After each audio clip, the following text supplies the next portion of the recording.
You know, you've been living rent-free in my head for way too long. When are you gonna just die? Soon!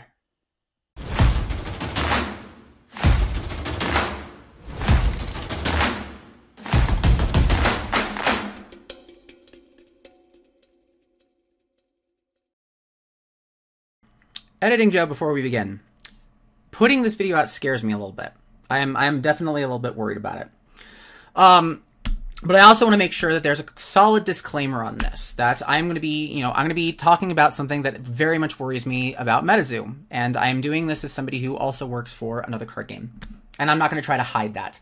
However, on that note, I've been in marketing for 15 years. And I've been playing card games for 30. And my context for this is not to try to confuse competition, or we would be doing that in many, many different ways, and this would be not as much of a flesh and blood channel as it is. My context here is as somebody who loves this space and loves the relationships and partnerships with local game stores. I feel that this is worth discussing and it's worth calling out. I'm going to do my best to not get into conspiracy theory stuff outside of, I'll tell you when something is purely speculation. I'm going to show you my work. I'm going to show you how I get from point A to point B. And I invite you to the conversation. If you're reading something differently, let me know. If you get through this whole thing, and you're like, hey, that's, not what the intent was, I hope you look at this and says, maybe I can at least see how somebody could get there and correct it and fix it. That's where I'm at. So I just wanted to start with that. I know that there's going to be some talk of, oh, he's just trying to he's just promoting another game and he's just trying to create confusion. That's not the case here. I've been in this space my entire life. I've been a fan of card games my entire life, and I think that this is dangerous.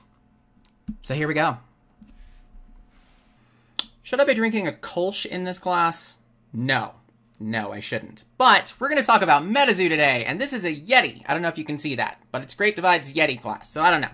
That's my logic here. Beer for the day is where I feel that you all should be. Lake Escape, Minnesota. This is from Shell's Brewery. It's a Kolsch style. Yeah, Lake Escape in a Yeti glass. We're going to connect a couple of dots because, like I said, we're going to chat a little bit about Metazoo. Metazoo did something today. Or I think they did it yesterday, actually, that blows my mind. Now, I haven't done as many Metazoo videos as I would like to. I make it very clear that I just don't like this game. Cheers, by the way. Oh, that's not bad. That's not bad. I've made it very clear that I don't like this game. I've made it very clear that I don't like the business strategy behind it. I think it's shifty. I think that there are so many things that are not as clear-cut as they should be. Like the business-to-consumer end of the way things are done just don't work. And if you have confidence in your product, you shouldn't have to do what you're doing. You shouldn't have to jump into Kickstarter to basically sell off promos. You shouldn't have a Discord server that is essentially an echo chamber. I should be able to find confidence in this product somewhere out there. I should be able to go to the website and see things about the game. I should be able to go to YouTube and see people talking about something other than the value. And I don't. And those are things that seem to also be represented by the company and their lack of communication and their lack of really desire to talk about the product as well. Those are the kinds of things that worry me and concern me. And I think those are valid concerns. That is valid feedback. But throughout all of that, there's just the rest of it's speculation. Coming out and saying that it's a scam and all of that, that's really just you kind of connecting some It's Always Sunny in Philadelphia, Charlie Day kind of dots and coming up with a conclusion. But then yesterday happened. I want to say it was yesterday or it was this morning. I don't remember I don't exactly know what it is. But guys, okay, we're going to have a little bit of a conversation, but I've got to show you this first. Metazoo has a summer LGS kit that costs $1,000. That you can buy on their marketplace. It's not even, it doesn't even look like it's through a distributor. It's on their marketplace, which we're going to talk about that part in just a sec too. But essentially what this is an organized play kit with product. I'm actually going to zoom all the way to the bottom just so we talk about what this is. So here we go. In this kit, you get 2 boxes of base set, 2nd edition, 2 boxes of Wilderness, 1st edition, base set theme bundle, theme decks and release decks, as well as LGS exclusive playmats, window window cling stands, stickers, and a bunch of promo cards. Basically everything that you need to not only run organized play, but also have product available to either sell or probably even use as prize support. That's what this kit is. Now, I'm not against something like this. I'm not against some of this. I'm not against this part. I don't mind that being a thing. This is a normal organized play kit between things like Flesh and Blood doing the cold foils and the playmats, and you've got like the stamped stuff that you get with Wizards of the Coast and Magic. This is not, this stuff isn't uncommon. Where my problem is, where it really gets bad, where it really gets dicey, is this stuff. This kit. This is basically saying that in order to get this organized play kit, you also have to buy this specific bundle of product with it. And we gotta have a talk. I gotta flip the camera. Actually, I lied. I can't flip the camera just yet, because in order to really understand what my concern here is, I gotta read a paragraph to you. In this kit, there are the first sets of LGS exclusive items, which we saw. They will undoubtedly be part of Metazoo history, sure. Meeting the requirements to purchase this kit and purchasing it will put you on a list of approved LGSs that we hand to our distributors. This will be key in being eligible for allocation with our upcoming set UFO. They are saying that you must buy this bundle to be eligible for allocation with our upcoming set, or at least it's going to be a key factor to it. Additionally, it's going to put you on a list of approved LGSs that are handed to distributors. They are telling you that you need to spend $1,000 on this kit in order to basically proceed with the program. Now let's flip the camera. Don't mind my low budget. I don't have a stand, I just have a bunch of cards that can hold up a whiteboard. Anyway, let's talk. This is nothing. I know, pyramid, all that stuff. This is a multi-level marketing system. In multi-level marketing, what you have is Company X with a big bunch of product. And what they do is they go out to sellers and they have those sellers sell said product. But usually what they'll do, instead of saying, hey you guys who are depleting my stock and taking some of my inventory, go out, take that inventory, and find other people to buy that inventory from you, and then they can sell to consumers. So you get another tier of people who function under these guys. And they're depleting their inventory, which means they need to buy more inventory, which depletes product X's inventory and all of that. And that's essentially how it works, how the system works. Now, I can't, look at some, I know there's, creators, I know some people are going to be like, that's Rudy. No, it's not. I don't think that, this is not how Metazoo functions. They're not this. However, there are some similarities in the methodology, and that's kind of what I want to point out here.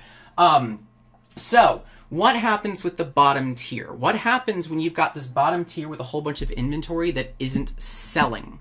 Well, that's why in multi-level marketing space, you create what's called a membership fee.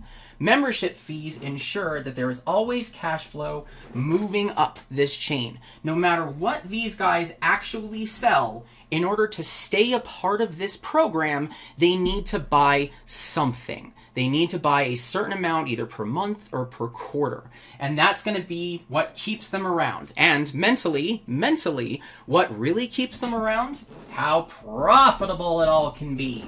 And that's kind of my issue with Metazoo. When you have a narrative that is all about profit, all about how much money this is all worth, and then you go to basically your bottom tier seller, your actual B2C seller, and say, you have to buy $1,000 for an organized play kit that, gets you X amount of inventory. Remember, you get cryptid second edition boxes, you're getting wilderness boxes, you're getting release decks and theme decks. You are shoving inventory into them to guarantee the cash flow stays going up. And you're enticing them by, oh my gosh, the amazingness that is Metazoo. That's a problem. And now it's blatant.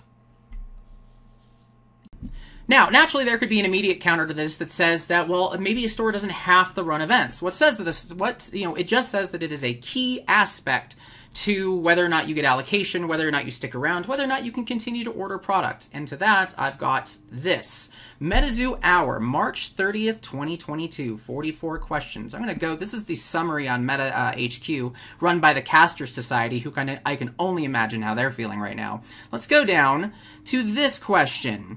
Since you want to pull back away from LGSs, and this was in regards to Walmart and Target, but want people to qualify locally for the Casters Cup, will that qualification still be in effect in later tournaments?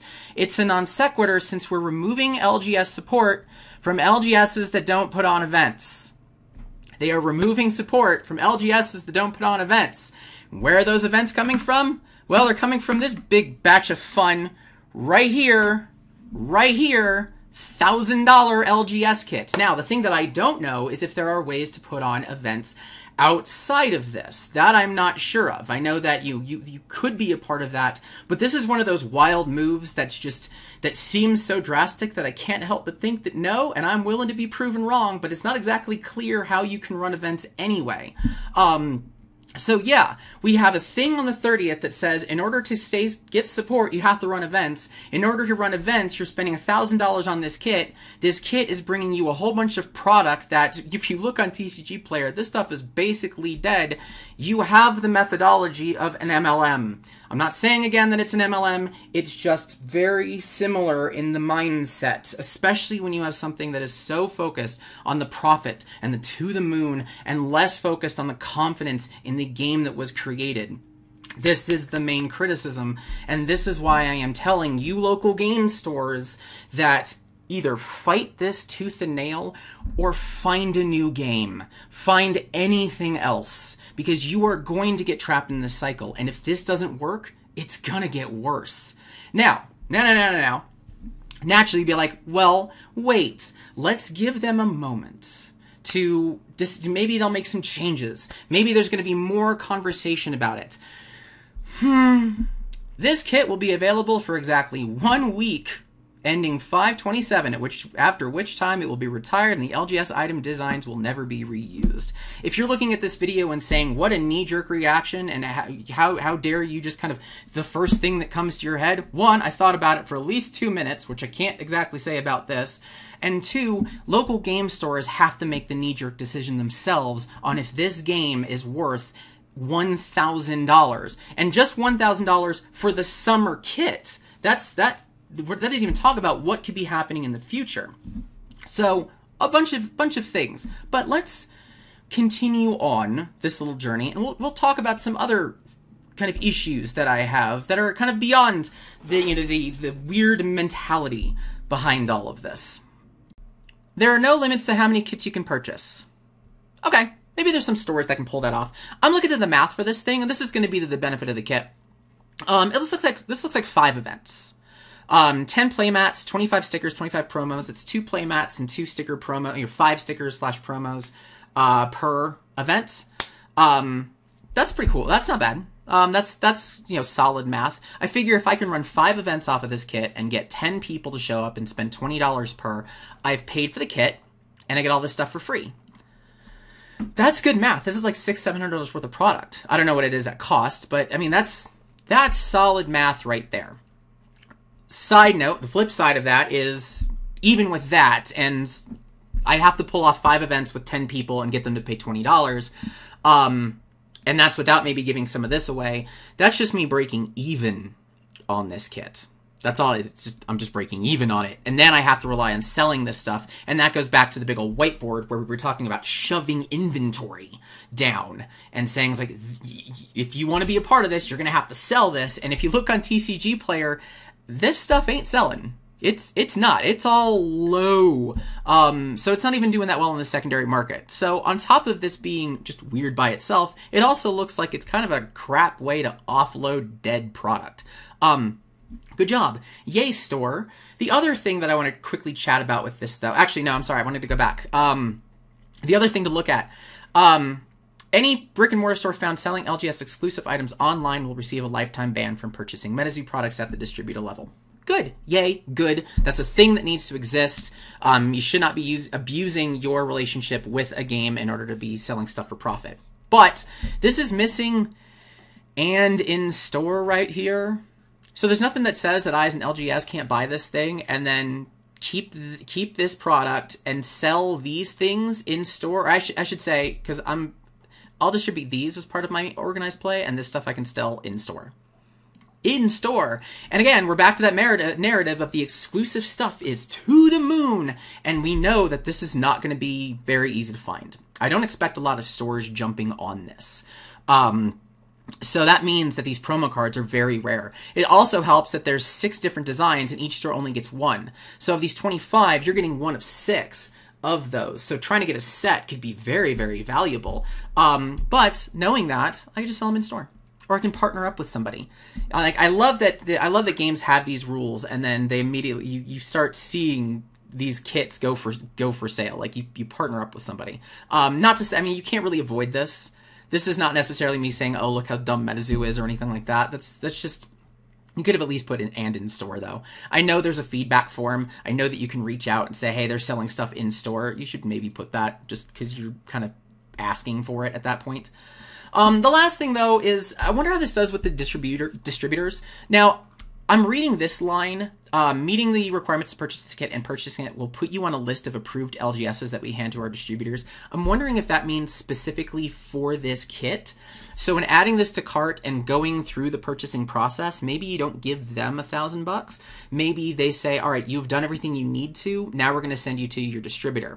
I hope that's the case, because if it's not the case, then I look at this and say, you're buying from the company directly at this point. And what distributor is going to look back at you and say, oh, I really want to help you get UFO, and I really want to work with you, given that you just bought $1,000 worth of product from somebody else. Like, that doesn't quite work. And I get that I could very well be wrong. That's guessing that the relationship is this is all direct sales, and not they send you to the distributor. And if that's the case, cute, I guess. I don't know how your specific rep is going to feel.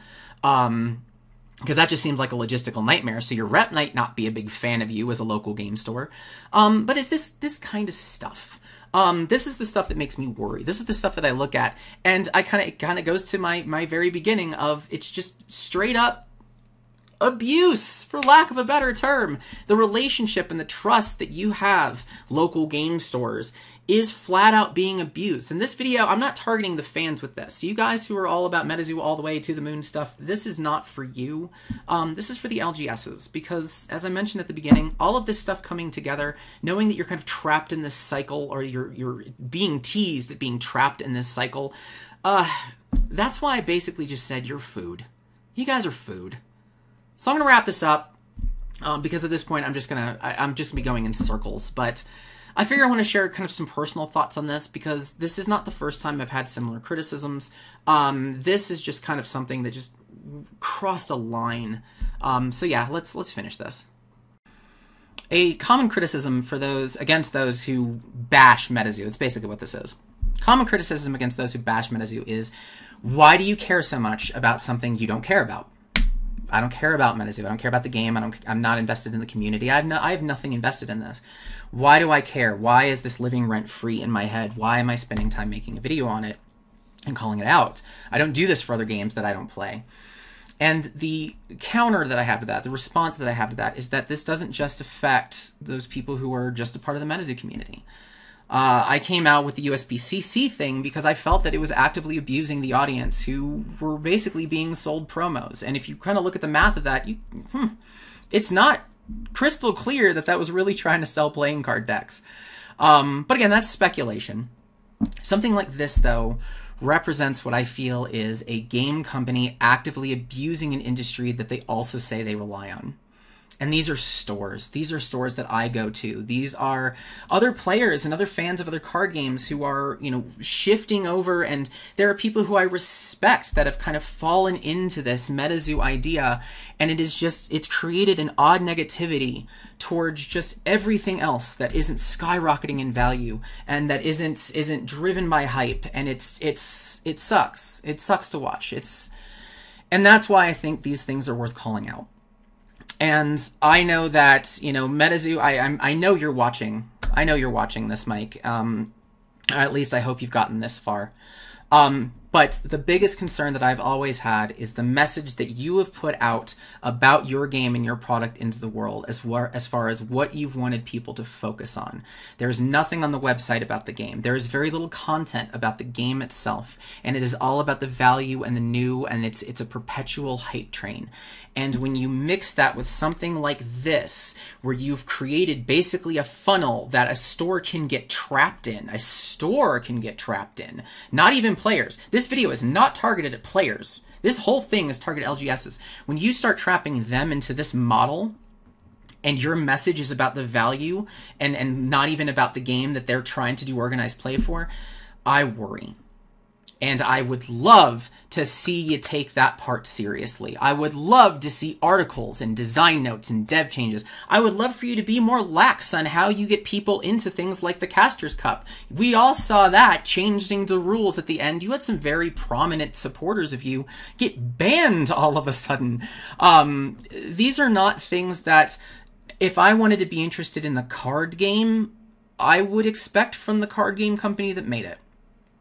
And that's the same here. So for you local game store owners out there, like I said already, fight this thing tooth and nail, or find something different. Find another game. And Mike, if you've gotten this far, change your message. Get off of this. We've learned our lesson regarding games that just go straight up to the moon and oh my gosh, how valuable and how rare. Now it's time for you to actually take your product seriously. The product that you created, not the IP and the idea of an IP and your partnerships. Take your game seriously, because this crap, it's not going to fly for much longer.